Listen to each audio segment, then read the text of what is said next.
Да. Добре, защо сте тук? Ние от Единна народна партия подкрепяме този протест, защото смятаме, че най-важното е да имаме инфраструктура. За да се борим с бедността, трябва да имаме силна страна, в която да има добра инфраструктура. Това безобразие, в което Агенция пътна инфраструктура, начело с бившия министър, режат лентички, правят първи копки, след което плащат една сума и забравя една фирма да извърши ремонта, смятам, че за прокуратурата, не с обясненията на директора на Агенция пътна инфраструктура, че не може ли да бъдат глобени, а договорът не може да бъде развален, защото виждате ли имало големи неустойки. Знаете ли какво се оказа в този факт? Оказа се, че ето там виси един акт. Момчето организатор Милован получи акт от държавата 2 дни след изборите, 15 дни след първия протест, на 15 май, за това, че е организирал искането на хората да живеят в една модерна страна и да имат качество на живот. Това е пълно безобразие. Ние считаме, че освен протеста днес, трябва да има и сезиране на институциите, което ще подкрепим колегите, да бъде изготвено това сезиране, да бъде не само глобена фирмата, да бъде развален договора без каквито и да е неустойки, потърсена глоба и от управляващите, защото знаете ли, в България винаги се оказва, че управляващите се сменят, а хората са едни и същи. Вижте холдинга, от което е фирмата.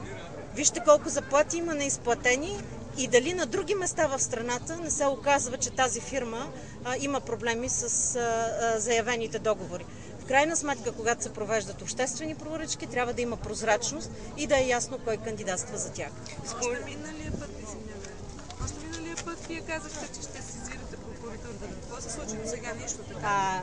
Аз съм за първи път тук, така че ако колегите са сезирали, ние подготвяме документацията. Смятаме, че трябва да извадя цялата документация за обществената поръчка и да има много коректно написан документ. Прокуратурата трябва да е сезирана съвсем коректно, така че нашите експерти, аз не съм юрист, аз съм икономист, подготвят това вече четвърти ден. Аз съм Мария Капон, съм председател на НП. Споменахте ваши колеги, за ваши колеги от НП ли става въпрос, като разбрахме, че ще има и представители на други партии? Ние имаме експертен съвет, юридически и икономически, който подготвя документацията. Свалили сме цялата документация, която е публична. Изискали сме определени документи, така че да изготвим един много стойностен сигнал, който да внесем в прокуратурата. Вие сте шофьор също, да? Да. Използвате ли този проход? Този проход е най-бързия начин от София да стигнеш до Берковица. Смятам, че той е изключително важен за икономиката в региона и за свободното време на хората, които живеят в София и искат да прекарат събота и неделя със семейството си. Днес единственият начин, за да минеш и да не си счупиш колата и да ня потрошиш, е да минеш през Монтана и така да стигнеш до Берковица с около 60 км в повече. Най-вероятно управляващите се борят как да наливат пари в гориво. Мога да изчисля горивото 60 и 60 са 120 км, средно 10 литра на 100, което означава около 12 литра. По 2,50 средна стойност означава около 30-35 лева в повече. Може би това е целта, да се прави икономически ръст по този начин. Някак си сме се объркали, ако е това. По скалата от 1 до 6, каква оценка дадете на състоянието на този път? Мисля, че безобразие да има такъв път. Той е риск за хората, които пътуват по него, за да избегнат по завоите.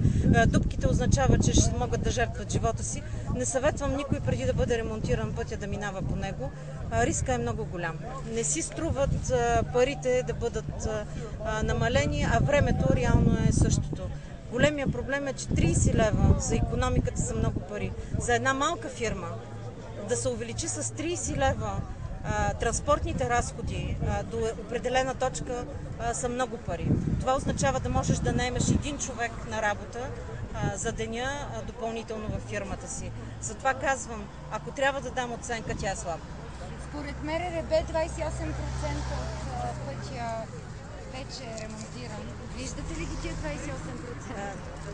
И 46% да е ремонтиран. В един проход няма как да изкараш първите 46% и останалите 54% да не бъдат подминати. Знаете ли, че и бизнес в момента силно върви в Берковица на гумаджиите? И нощем ги търсят. Не само на гумаджиите, най-вероятно и на всички, които ремонтират кури отдолу. Аз разпоси, така че да могат да минат. Знаете ли, не мисля, че доходите на тези хора ще бъдат толкова високи и това е сметката, която трябва да направим, за да оставим пътя в това Да, те състояние. го казват също.